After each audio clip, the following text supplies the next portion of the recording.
Hello friends, आज 25 दिसंबर है। Merry Christmas to all the viewers. May this day bring all the laurels to your life. चलिए शुरू करते हैं MCQ series. Firefly bird diverter, a unique initiative of MOEFCC and WCS to protect which bird. ये जो firefly bird diverter है एक unique initiative है ministry of environment, forest and climate change और WCS means wild life conservation society. Wild life conservation society और MOEFCC का ये एक जॉइंट इनिशिएटिव है फायरफ्लाई बर्ड डाइवर्टर। ये किस बर्ड को प्रोटेक्ट करने के लिए लिया गया है ये इनिशिएटिव?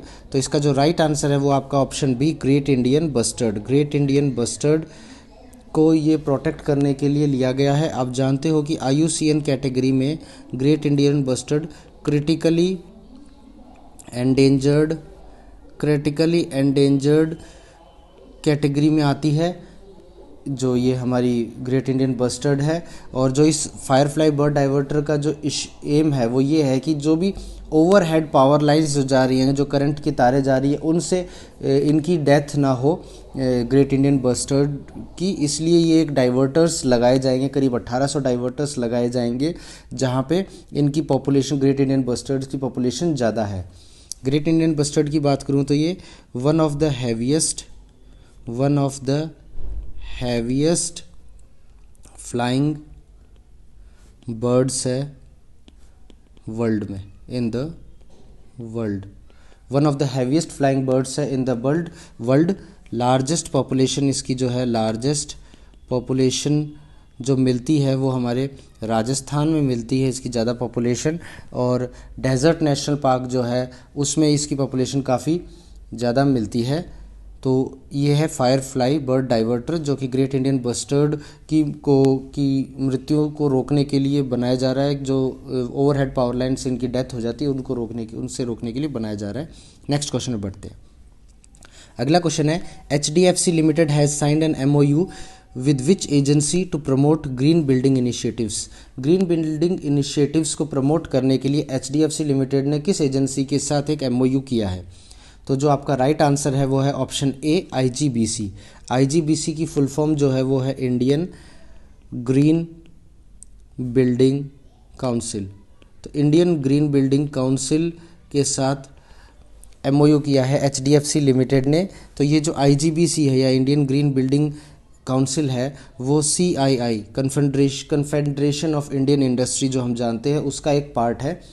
ग्रीन बिल्डिंग क्या चीज़ होती है? ग्रीन बिल्डिंग की मैं बात करूं तो ग्रीन बिल्डिंग होती है ऐसी बिल्डिंग या ऐसी साइट जिसकी एफिशिएंसी को हम इंक्रीज़ कर सकें by optimising the use of energy, water and materials. यानी कि वहाँ की जो एनर्जी है, वहाँ का जो वाटर है, उसको इस तरह यूज़ किया जा सके ताकि उसकी जो पूरी बिल्डिंग है या उसकी साइट की एफिशिएंसी को बढ़ाया जा सके, और इससे जो ह्यूमन हेल्थ है और एनवायरमेंटल इम्पैक्ट्स जो होते हैं उसको रिड्यूस किया जा सके।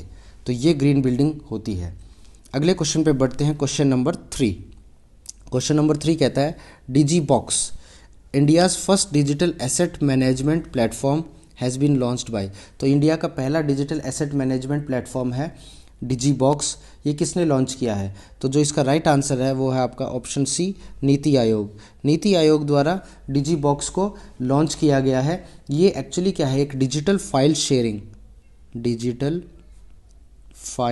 Sharing, storing and management option provide करता है किसी ऑर्गेनाइजेशन या इंडिविजुअल्स को, किसी भी साइज़ की फाइल हो उसके संबंध में। ये एक तरह का आप ये समझ सकते हो कि एक क्लाउड स्टोरेज ही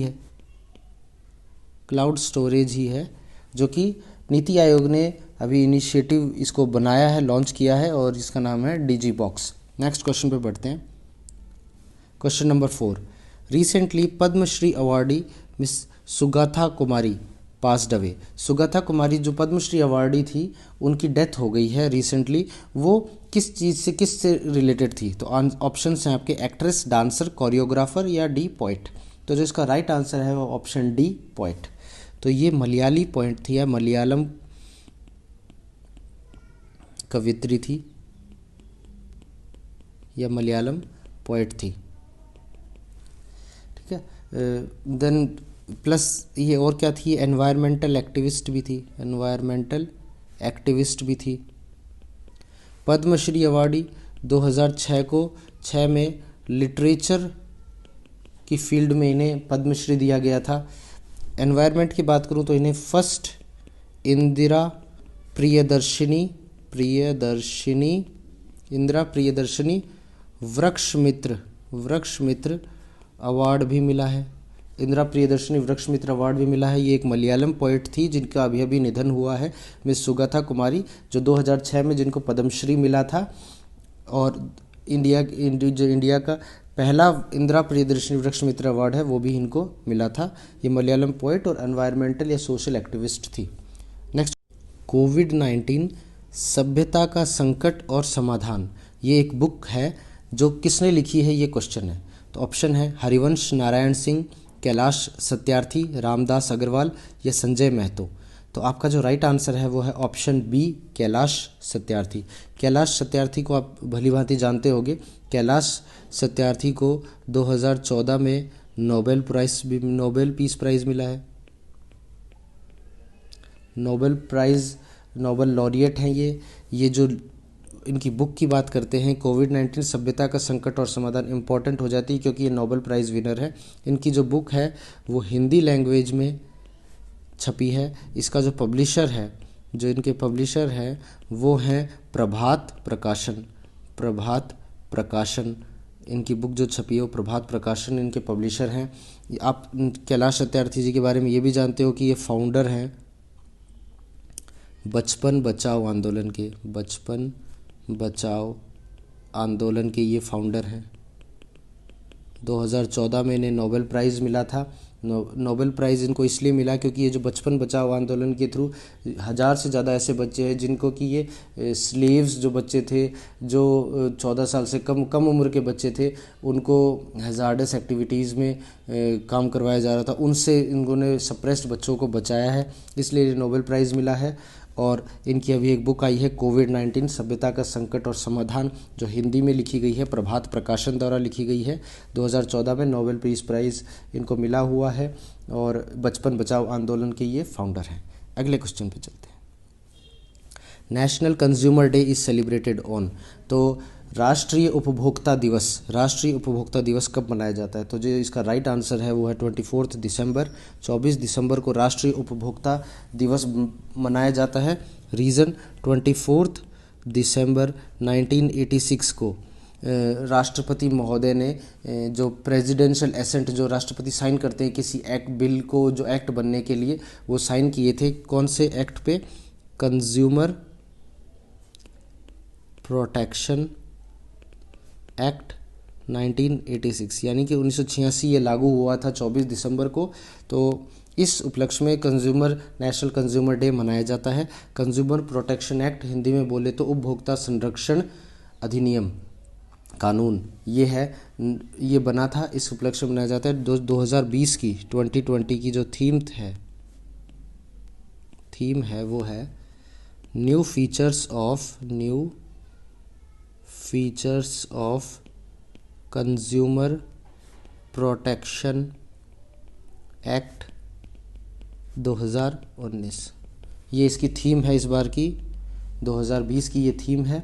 और इसका जो इस नेशनल कंज्यूमर डे को मनाए जाने का उद्देश्य ये भी है कि जो उपभोक्ता आंदोलन है उसकी इम्पोर्टेंस को समझना, साथ ही जनता को इस बात में जागरूक करना कि उनके जो अधिकार हैं, कंज्यूमर के जो अधिकार हैं, उपभोक्ता के क्या अधिकार हैं और क्या कर्तव्य है, इस संबंध में जागरूकता फैलाना, ये राष्ट्रीय उपभोक्ता दिवस का मूल उद्देश्य है। नेक्स्ट क्वेश्चन में बढ़ते हैं। How much percentage FDI foreign direct investment is allowed in DTH broadcasting services? तो DTH ब्रॉडकास्टिंग सर्विसेज में कितना परसेंटेज FDI अलाउड है? तो जो आपका इसका राइट आंसर है वो है ऑप्शन डी, 100%। 100% FDI अलाउ कर दिया है गवर्नमेंट ने DTH सर्विसेज में। जो लाइसेंस जो लेते थे DTH प्रोवाइडर, वो पहले 10 साल के लिए लेते थे, अब इसका जो पीरियड कर दिया गया है 20 ईयर्स कर दिया गया है लाइसेंस पीरियड। उसके अलावा जो लाइसेंस फ़ी है, जो पहले ग्रॉस रेवेन्यू का 10% हुआ करती थी वो अब कर दी गई है 8% ऑफ एडजस्टेड ग्रॉस रेवेन्यू, जिसको ये आजकल बहुत एडजस्टेड ग्रॉस रेवेन्यू काफ़ी चर्चा में भी है ये शब्द, क्योंकि कुछ दिनों पहले आपने सुना होगा AGR के संबंध में वोडाफोन आइडिया और अन्य टेलीकॉम कंपनीज सुप्रीम कोर्ट का दरवाज़ा खटखटा चुकी हैं। तो उसके लिए वही है एडजस्टेड ग्रॉस रेवेन्यू, तो उसका लाइसेंस लेने के लिए 8% AGR की अमाउंट इनको पे करनी पड़ेगी, 20 साल के पीरियड का लाइसेंस मिलेगा और 100% FDI गवर्नमेंट ने लागू कर दिया है। नेक्स्ट क्वेश्चन पे बढ़ते हैं।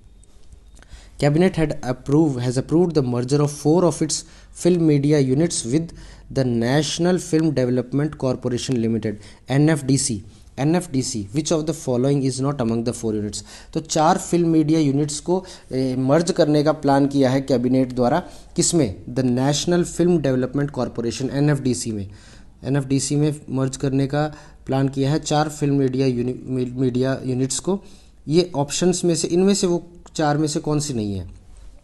Films division, national film archives of India, children's film society India, central film festivals India. तो आपका जो राइट आंसर है, यानी कि जो इन 4 यूनिट्स में नहीं है, वो है option D, central film festivals India. तो एक बात तो ये कि ये 3 यानी कि films division, national film archives of India और चिल्ड्रंस फिल्म सोसाइटी, इन 3 के अलावा एक मैं और बता देता हूँ, डायरेक्टरेट फिल्म फेस्टिवल्स, इन 4 यूनिट्स को मर्ज करने का फैसला किया है गवर्नमेंट ने NFDC के अंदर। इसका रीज़न ये रहा है कि कुछ काम ऐसे होते हैं जो डुप्लीकेशन ऑफ वर्क हो रहा है, मतलब 2 ऑर्गेनाइजेशंस ऐसी हो रही हैं जो आपस में उनका जो काम है वो मतलब कह सकते हैं ओवरलैप कर रहा है कि ये काम वो भी कर रही है, ये काम वो कर रही है, जिससे क्या है एक कोनेंड्रम की सिचुएशन आ जाती है, कन्फ्यूजन पैदा हो जाता है कि किसको ये काम करना है। तो बेटर गवर्नेंस के लिए ये कैबिनेट ने ये अप्रूवल दी है। 4 यूनिट्स को मर्ज करने का प्लान किया है। वो 4 यूनिट्स हैं, films division, national film archives of India, children's film society India, directorate film festivals. Okay, next question पे बढ़ते हैं। उससे पहले मैं आपको एक चीज़ बता दूं कि ये मैं बार बार इसलिए बोलता हूं ताकि आपको दोबारा वीडियो देखना न पड़े, कहीं और से पढ़ना न पड़े, आपके दिमाग में कुछ कुछ इमेज क्लियर हो जाए, जिससे कि भविष्य में आपको जब पेपर भी देना पड़े, आपने दोबारा रिवाइज नहीं किया है तो सुना हुआ सा तो लगे आपको कम से कम। चलिए आगे बढ़ते हैं। 11th question, India is now manufacturing high power electric locomotives. तो high power electric locomotives India बना रही है इंडिजिनसली, यानी देश में ही बन रहा है। Before India how many countries have achieved this milestone, मतलब indigenously high power electric locomotives बनाने वाले कितने देश इंडिया से पहले आ चुके हैं? तो जो इसका राइट आंसर है वो ऑप्शन डी 5, यानी इंडिया कौन से नंबर 6th नंबर की देश है जो कि high power electric locomotives indigenously बना रहा है। तो इंडिया से पहले कौन कौन है वो बता देता हूँ, फ्रांस, रशिया, चाइना, जर्मनी और लास्ट स्वीडन। एक बात ध्यान रखें, US नहीं है, UK नहीं है। Sweden, Germany, China, Russia, France. Sweden, Germany, China, Russia, France, ये 5 देश ऐसे हैं जो पहले से हाई पावर इलेक्ट्रिक लोकोमोटिव्स बना रहे हैं। हाई पावर इलेक्ट्रिक लोकोमोटिव्स क्या है कि जो रेल के डिब्बों की बात कर रहा है, एक्चुअली इलेक्ट्रिकल डिब्बों की उनकी बात चल रही है, वो बना रहा है। तो इसके लिए मैं एक छोटी सी बात बता दूं हिस्ट्री से रिलेटेड। 2015 में मिनिस्ट्री ऑफ रेलवेज़ और एक ऑलस्टॉम कंपनी है, ऑलस्टॉम, जो कि फ्रांस की कंपनी है, क्योंकि मैंने अभी बताया कि फ्रांस तो पहले से ही बना रहा था, तो फ्रांस के साथ मिलकर एक कॉन्ट्रैक्ट साइन किया कितने रुपीज़ का, जो कि 25,000 करोड़ रुपए का एक कॉन्ट्रैक्ट साइन किया ताकि high power electric locomotives India में ही बन सके। ये अपने आप में उस समय का, इंडिया उस समय नहीं आज तक का भी देखा जाए तो एक लार्जेस्ट FDI है इंडियन रेलवेज़ का। तो ये था largest FDI by Indian Railways द्वारा लार्जेस्ट FDI था ये, उस समय से लेकर अब तक का भी देखें या पुरानी हिस्ट्री को भी देखें तब हाई पावर इलेक्ट्रिक लोकोमोटिव्स बनाने का। और ये कहाँ बनाने की बात थी? मधेपुरा आप जानते होंगे बिहार में है, बिहार मधेपुरा में ये बनाने की बात थी। और इस फैक्ट्री का नाम था, हिंदी में लिखूँ या इंग्लिश में, Madhepura electric loco factory Bihar. तो इस फैक्ट्री में इन्होंने बनाने के लिए कॉन्ट्रैक्ट साइन किया। इसी इसी बात के तहत ये अब इंडिजिनसली प्रिपेयर होना स्टार्ट हो गए हैं high power electric locomotives India में। तो इंडिया ऐसा छठा देश है जो ये काम कर रहा है। नेक्स्ट क्वेश्चन पे बढ़ते हैं। Global media and film summit 2021 will be hosted by. Global media और फिल्म समिट 2021 कौन सा देश होस्ट करेगा? जो आपके ऑप्शंस हैं वो है इंडिया, सिंगापुर, मलेशिया, वियतनाम। तो जो इसका राइट आंसर है वो है ऑप्शन ए, इंडिया। तो इंडिया 2021 का global media and film summit को होस्ट करेगा। इन दिनों CII confederation of Indian industries, मैंने पहले ही बताया था इसका नाम, CII क्या कर रहा है? एक बिग पिक्चर समिट 2020 ऑर्गेनाइज कर रहा है। बिग पिक्चर समिट ऑर्गेनाइज कर रहा है और ये डिजिटली ऑर्गेनाइज कर रहा है।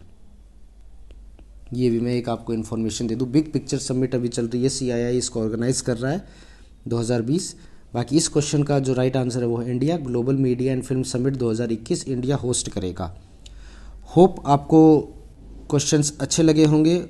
और भी कोई सजेशंस हैं तो आप कमेंट बॉक्स में हमें बता सकते हैं। और हमारे इन PDFs को लेने के लिए, इन PDFs को एक्सेस करने के लिए क्वेश्चंस की आप हमारे टेलीग्राम चैनल से जुड़ सकते हैं, जिसका लिंक डिस्क्रिप्शन बॉक्स में दिया गया है। और हमारे चैनल को सब्सक्राइब कर सकते हैं इसी तरह की लेटेस्ट करंट अफेयर्स से रिलेटेड अपडेट्स के लिए। मैं आगे भी इसी तरह के वीडियोस लाऊंगा। और भी हमारा प्लान चल रहा है कुछ मैथ्स, रीजनिंग के भी क्वेश्चंस आप लोगों के लिए प्रिपेयर करने का।